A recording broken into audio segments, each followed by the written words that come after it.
But look at it again. The Lord is my shepherd. Lord help John. Yes.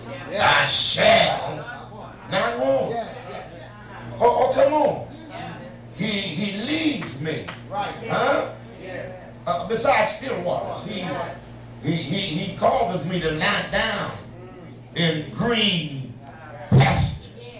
Glory to God. He anointed my, I'm going to preach my sermon. He anoints my head with oil, and my cup runneth over. Oh God. Yea, though I walk through the valley of the shadow of death, I'm not uneasy, I'm easy. Because he's with me. And look at what he says about what he doesn't say. He doesn't say, yea, though I walk through the valley of death, Lord help me, but through the valley of the shadow of death. And that makes a distinct difference, because I know that a shadow often appears to be bigger than the object that pursues it. But the shadow of a dog cannot bite. The shadow of a gun cannot shoot.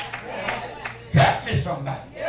The shadow of a sword cannot cut. The shadow of a bomb cannot explode. It's just the valley of the shadow that gets dark and dirty. But look at what it says. Yea, though I walk through the valley of the shadow of death, I will fear no evil. Goes on to say, surely goodness and mercy shall follow me all the days of my life. And he concludes by saying, I will dwell in the house of the Lord forever. And so with that kind of care, it doesn't make sense for him to say he restoreth my soul. I know I'm right about it. Why? Because anyone as the recipient of this kind of care should never become so distressed in his soul as to need restoration of his soul.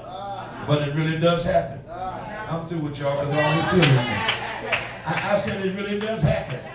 It just goes to show that after being energized in green pastures and reposing by still waters, you can still find yourself in a position to need restoration for your soul.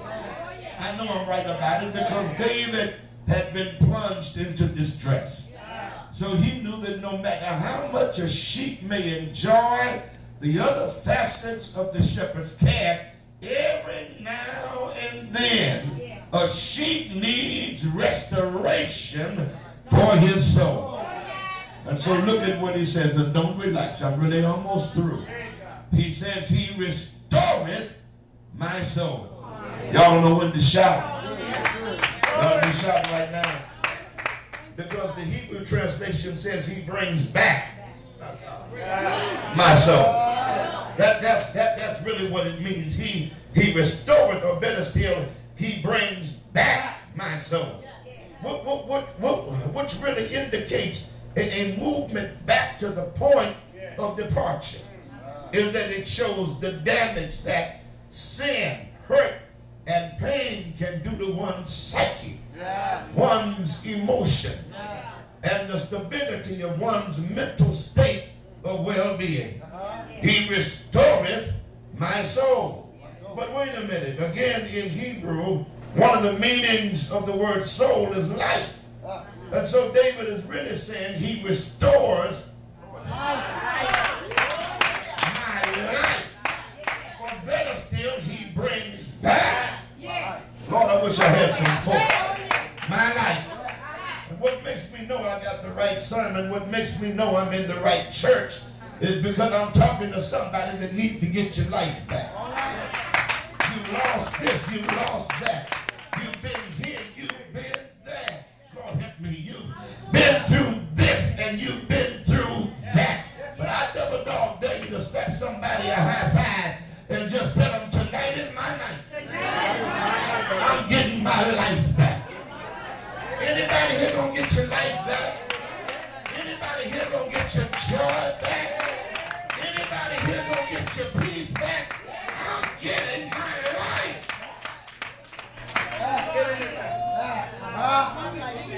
He brings back my, Lord help me to preach. He brings back my life. It really serves to point to everything we've lost of ourselves or given away to someone who either mishandled it, misused it, took it for granted, or really didn't care about it in the first place. And so when I look at the question, what would it profit a man should he gain the whole world and lose his soul? That says to me that if not careful, you can gain everything and turn around and lose yourself. You can get a car. I'm going to keep on talking. And lose yourself. Find home and lose yourself. You can get married.